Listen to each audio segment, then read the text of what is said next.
exactly why your prospects buy and also why they don't. Let me take these guys out here real quick. There's nothing more frustrating as an online coach than when sometimes you get clients who sign up right when they meet you. We love those people. One of my clients calls those bluebird clients. Those clients are great. They're just unpredictable. The other more frustrating part is when you're connecting with prospects who you know that you can help, that you're the best fit for, that you know the problem that they have and you have a solution for them, and they still don't sign up. Has anyone experienced that before? Let me know in the chat. I would also just love to know if all the tech is working, if you can see me and you can hear me.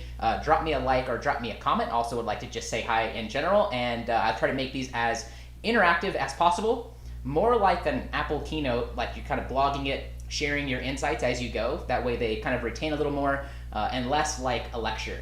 Now, speaking of Apple, if you didn't know or don't know me that well, I've worked for Apple for a few years when I was a bit younger. And Apple does a really good job in their ecosystem. For instance, I don't know why I'm in that view to start with. For instance, who here started out by using an Apple computer, a Mac, before they had an iPod, an iPhone, or an iPad? Versus who here watching this right now or in the future started with an iPhone or an iPod or an iPad and then now uses a Mac and now uses all of the services, all of the iCloud, all of the family sharing, all of iMessage, all of these things, FaceTime, etc. I know for me that iPod was my first Apple product, with the white headphones with a string, not like the AirPods, and I, of course, had ambitions of owning a Macintosh computer. We use them in our graphic design lab, in our TV productions lab. So the reason why I'm sharing that with you right now is because Apple noticed this problem back in the day, that their computers are expensive, the barrier to entry is high, and so they introduced a little lower level product, which was the iPod, and they came out with multiple variations of it, ranging from, I think, $49 at its lowest for a little iPod Shuffle, all the way up to $300-400 for a spinning disc, biggest hard drive you can get, or for an iPod Touch when those came out and the iPhone came out. Nowadays, you'd be hard pressed to see somebody who has an iPhone and doesn't have something like an iPad or a Mac, or that doesn't have a couple of the things and is using the services. And so I share that with you because Apple realized what I want you to realize today, that not everyone's gonna buy right when they meet you, and when you understand the percentages of people, you can better to manage your expectations and better understand exactly what to do. When you think about it, there's nothing more frustrating as a coach than when you're prospecting and you're showing up every single day trying to get clients and they just aren't signing up, and you kind of start to feel burnt out. There's nothing more frustrating than that. The second kind of big mistake that I see when it comes to getting clients is that you're communicating and connecting with your ideal prospects and you're doing all the things necessary and they still aren't signing up. And so you start to get a little bit desperate, or you kind of come off as pushy and salesy, and that doesn't feel good for you and that doesn't feel good for your prospects. So what do we do? Well, let's take a look at a little framework here that I learned as the buyer's framework. And let's take a look at what it means for your prospects and what it means for you inside of your coaching business. Okay, now we're in the right view all together. So what I want you to do while you're watching this is also just draw a square right in the middle of your paper, and you're going to draw a horizontal line right down the middle just like that. And you're going to draw another vertical line just in this top box up here. Okay, perfect. Now, there are three kind of segments of buyers. The first thing, let's just kind of take off the table here.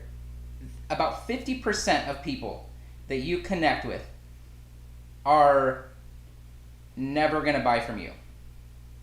They aren't going to stick around in the industry that you help with long enough. They already have a coach or a course that they're in. They just don't like your personality for one reason or another. They just don't drive with you for one reason or another, and that's okay. There's nothing wrong with that. We call these for right now, we're going to call these the never buyers. They're just going to go somewhere else and they're going to get the help that they need.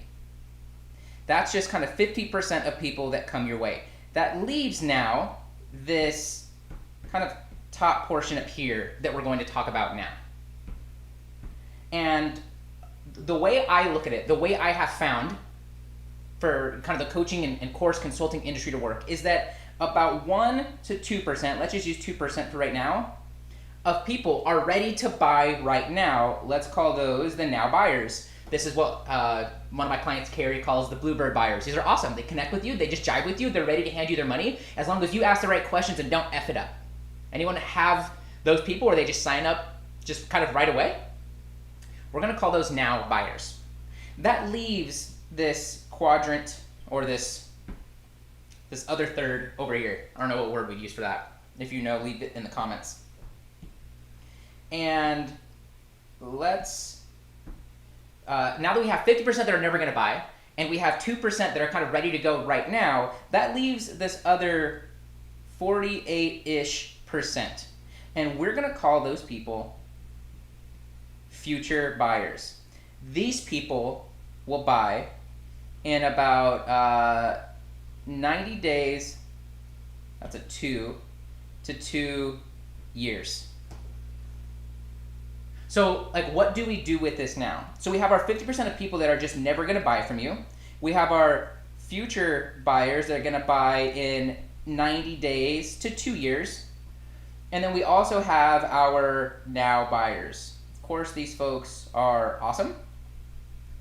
And they're ready to kind of go right out the gate. So with this, while you're kind of seeing this, while you're drawing this out yourself, what are you taking away from this right now? And kind of like, what is the solution? Because, you know, as an online business coach, I see coaches from the last 10 years of my journey get burnt out, stop making offers, stop helping people, stop making an impact on the world, and therefore also the revenue tanks and they don't last. And so as an online coach, it's important to keep this in perspective as you're out there prospecting, okay? And there's a major mindset shift that needs to happen. Now, what we don't want to do is ever kind of chase anyone, let alone like these people, okay? So if we take those 50% off of the table, we're left with our nows, and we're left with our people that are going to buy sometime in the future.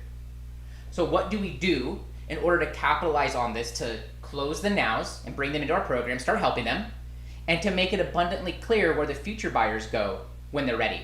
Because the frustrating part of these folks right here, the future buyers, is that in the moment, they're going to feel like these people down here. They're going to feel like never buyers. And so there's a major mindset shift that needs to happen. And what we need to do is turn this nevers, which we're going to ignore altogether, but what we don't want is these futures to come off as nevers in our own mind. That's a you thing, not a them thing. We need to change in our mind, our nevers into our simply not right now, or not nows. Does that make sense? Is this making sense, team? So a couple other things that we can do in order to kind of combat this. The first thing that I want for you to continue doing, if you're not doing this already, or maybe you're one of those coaches feeling a little burnt out, it's okay, it happens. You still do need to show up daily. That's thing number one. You need to continue creating content on your story, posting to your Facebook, being there for when people are ready. The second thing that you got to do, and you got to do this consciously, is you need to nurture. Who here has an email list, a Facebook group, a social media following? You need to continue being there and building your community, dripping on them, loving on them. It's like growing a plant. If you don't water it, it's going to die. They're going to go somewhere else, is what happens in our world, or they're going to simply live a life that doesn't have the solution and the help that you're here to provide. Thing number 3, one of the most important is it's kind of like just simply not giving up, and that is to keep making offers. The big thing that I want to share with you guys here, because of how many deals I've lost in the last couple years, we've got some fire emojis, what's up, is that it's simply just about not giving up, and it's about making offers in the right way and just being there for your people when they're ready. So I want to know from you, which one of these do you need to be doing more of right now? Do you need to be showing up daily and not giving up? Nurturing your people and kind of dripping helpful content on them, kind of like how I do these lives every single week? Or do you just need to keep making offers and kind of basically this is following up and not looking at them as nevers or not nows? Show up daily, yeah, absolutely. That's simply a part of it, is you gotta show up daily. Keep your story active, be posting inside of the groups that you own and are inside of and adding value. Now, if you are an online coach and you have room for more people and you're ready to really have the strategies and the frameworks for both the lead generation, the conversion of the prospects into clients week in and week out, and you're ready to also have a system to be easily able to deliver this in a scalable way, then I might have something for you. I have room for 4 more coaches over in the Get Clients program. A couple things that you must have kind of already out the gate. You need to have 1 to 3 hours a week to be able to implement my system.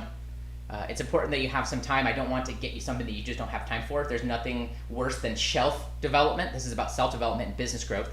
The second thing you must have is an email list, a group, or a social media profile with at least 300 people in it, or a combined between those.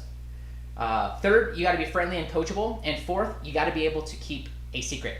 So if that's you, just comment the word program wherever you're watching this. And if you're watching this on my website, then just hit the button below. It'll start a conversation with me. Just type in the word program. And let's see what's possible for you over the next kind of 30, 60, 90 days. And over the next year for capitalizing on taking and creating more of these now buyers so you get some revenue in immediately. Of course, I want to help you with that. And so that we also start to have a predictable business with our future buyers, and that we shift your business into a not now mentality where you can continue showing up and making offers, not getting salesy or pushy or weird or anything like that. Here's the truth of the matter. Not everyone is going to buy from you. So don't look at them as nevers. Shift your mindset to looking at them as not nows. And when you do that, you're going to come from the right place energetically, and that's going to exude into every area of your life, not just your business. And when you have that kind of business and that sort of lifestyle, not only does it feel good, you start to attract more people who are on the vibe that you're here to help with, and you start to attract more of those bluebird kind of now buyers, and more of your not nows start to become nows when you have the right systems and processes in place. Okay, team, that's it for me. What I want to know from you is what's most helpful and what's sticking from this, from today's video, and what part of it did you most need to hear? And if you're ready for some help, just comment the word program and let's discover what's possible together. All right, that's it for me, team. Cheers.